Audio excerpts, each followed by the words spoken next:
Hello प्यारे दोस्तों, welcome back. और आज हम मौजूद हैं एक और वीडियो के साथ। और आज की वीडियो जो है वो क्वेश्चन बेस है। आप में से ही कुछ लोगों ने पूछा हुआ है कि ये इंसान को पैनिक अटैक क्यों आते हैं और इसका क्या सोल्यूशन है। तो प्यारे दोस्तों, जनरली मैं क्लिनिकल टॉपिक्स के ऊपर वीडियो नहीं बनाती, लेकिन चूंकि आपने एक ही क्वेश्चन बार बार पूछा हुआ है तो मैं इस टॉपिक के ऊपर वीडियो बना रही हूँ। लेकिन जो भी टेक्निक्स मैं इसमें शेयर करूँगी वो आपकी जनरल इमोशनल वेलबीइंग के लिए हैं, लेकिन वो किसी भी साइकोथेरेपी की रिप्लेसमेंट नहीं है और ना ही वो किसी और मेडिकल ट्रीटमेंट की रिप्लेसमेंट है। लेकिन आप उसको अगर प्रैक्टिस करेंगे तो आप जनरली अपनी लाइफ को इम्प्रूव कर सकते हैं, जिन लोगों को पैनिक अटैक्स का प्रॉब्लम है या जिनको जैसा कोई इशू है। तो पहली बात जो हमें समझने की ज़रूरत है प्यारे दोस्तों कि हमें पैनिक अटैक आती क्यों है। उसकी रीज़न जो मेन रीज़न होती है वो होता है स्ट्रेस। अब ये स्ट्रेस जो है वो कई तरह का हो सकता है। ऐसे लोग जो हैं वो उनका स्ट्रेस लेवल बहुत ज़्यादा हाई होता है। वो मुख्तलिफ जगहों से स्ट्रेस जो है उनको आ रहा होता है और वो उसको एक्सप्रेस नहीं कर रहे होते। शायद वो आपके घर से होता है, आपके जॉब से है, या आपको मल्टीपल किस्म के स्ट्रेसर होते हैं, लेकिन आप चूँकि उसको एक्सप्रेस नहीं कर रहे तो एक टाइम के बाद जो है वो ओवरफ्लो होने लगता है। जैसे आप ग्लास में पानी भरते जाएँ और एक टाइम के बाद वो ओवरफ्लो हो जाता है। इसी तरह से जब स्ट्रेस बहुत ज़्यादा हो जाता है तो वो फिर पैनिक अटैक की सूरत में जो है वो नज़र आने लगता है।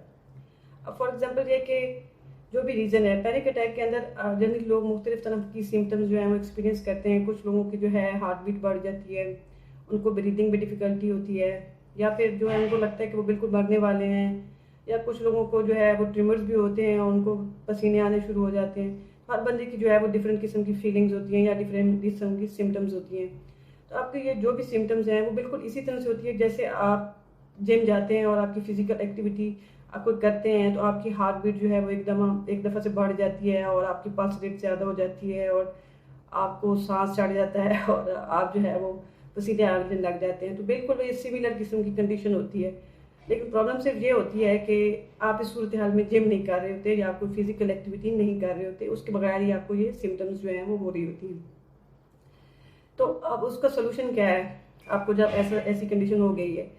तो पहले दोस्तों, जब लोगों का जनरल रिएक्शन क्या होता है, जब भी उनको पैनिक अटैक आता है तो वो उस जगह से भाग निकलते हैं, यानी उस चीज़ को अवॉइड करना शुरू कर देते हैं जिसकी वजह से उनको पैनिक अटैक आ रहा है। फॉर एग्जांपल, अगर आप सुपरमार्केट में हैं और वहाँ पे बहुत सारा रश है और आपको लग रहा है कि आपको पैनिक अटैक्स जो आने वाला है, क्योंकि जनरली पैनिक अटैक जिन लोगों को आता है तकरीबन 20 से 25 मिनट पहले ही उनको आइडिया होना शुरू हो जाता है, क्योंकि आपकी जो हार्ट बीट है उसमें चेंजेस आना शुरू हो जाते हैं। अगर आप ऑब्जर्वेंट हैं तो आपको पता लग जाएगा कि आपकी कंडीशन जो है वो ख़राब होने वाली है।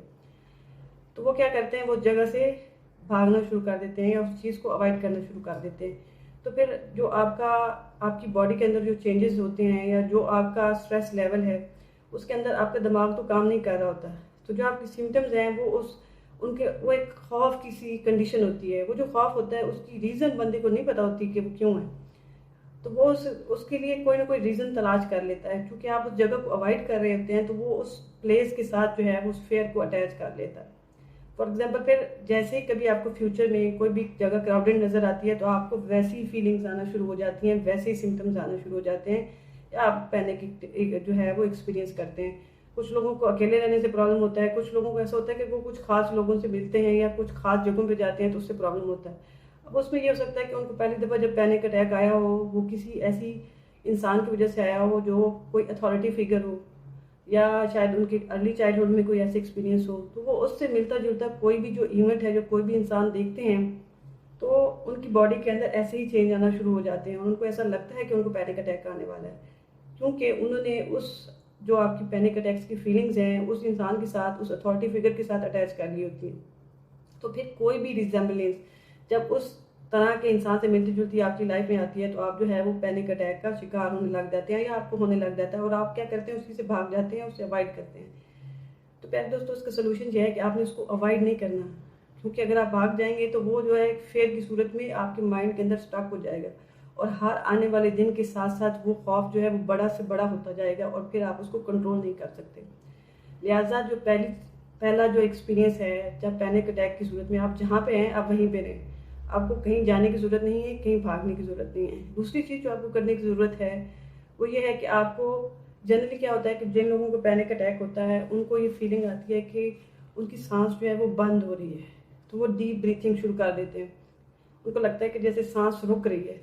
पर दोस्तों, जनरली सांस रुक नहीं रही होती, क्योंकि चूँकि बॉडी के अंदर चेंज आ रहा होता है। जैसे आप जिम में एक्सरसाइज कर रहे हैं तो बॉडी को ऐसा लगता है कि वो बहुत ज़्यादा हार्ड वर्क कर रही है, तो वो सांस जो है वो तेज़ तेज़ लेना शुरू कर देते हैं आप। और जब आप तेज़ सांस ले रहे होते हैं तो वो हाइपर वेंटिलेशन हो जाती है, यानी आप बहुत ज़्यादा ऑक्सीजन ले रहे होते हैं, इसकी वजह से प्रॉब्लम हो रहा होता है। इस वजह से नहीं हो रहा होता कि आपको ऑक्सीजन नहीं है और आपको डीप ब्रीथिंग करनी है।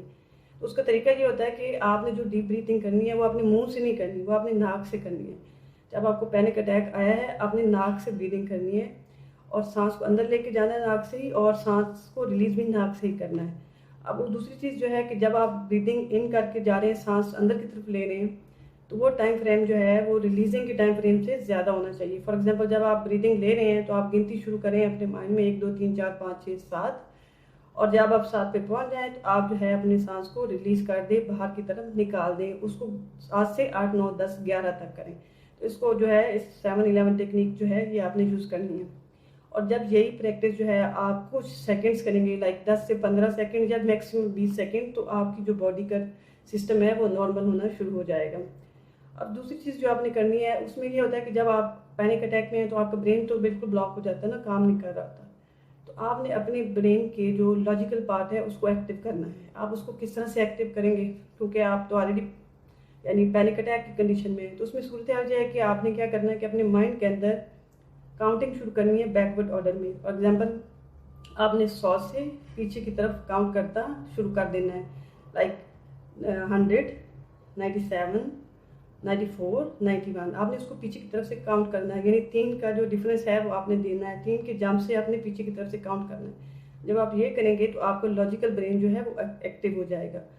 अब सोचने की जो बात है कि जब ऑलरेडी आप पैनिक अटैक कंडीशन में है तो ये थोड़ा सा मुश्किल हो जाता है। इसलिए इस प्रैक्टिस को आपने डेली अपनी लाइफ का हिस्सा बना लेना है, ताकि उस टाइम में आपको आसानी हो। और जो तीसरी चीज़ है, जो सबसे ज़्यादा ज़रूरी चीज़ है, वो है मेडिटेशन प्रैक्टिस। आप जितनी ज़्यादा मेडिटेशन प्रैक्टिस करेंगे, योगा प्रैक्टिस करेंगे, या जो भी ब्रीदिंग की एक्सरसाइजेज हैं उनको करेंगे, या फिर आप कोई भी आपकी स्पिरिचुअल प्रैक्टिसेस हैं आप उनको करेंगे, तो आपके लिए जो है वो काफ़ी यूज़फुल होंगी। तो इन 3 टेक्निक्स को आप अगर यूज़ करेंगे, कंटिन्यूसली आप उसकी प्रैक्टिस करेंगे, तो आपके लिए जब आप कभी आपको पैनिक अटैक होगा उसमें ये काफ़ी यूज़फुल रहेंगी, क्योंकि ये आपके बॉडी के, आपके माइंड के सिस्टम को बैलेंस कर रही है। मुझे उम्मीद है कि इस वीडियो में जो क्वेश्चन मुझसे किया गया है उसमें का मैंने काफ़ी हद तक आंसर कर दिया होगा, और अगर मज़ीद भी अगर आप कहेंगे तो मैं डिटेल में वीडियो बना दूँगी। अगली वीडियो तक के लिए bye bye and take care.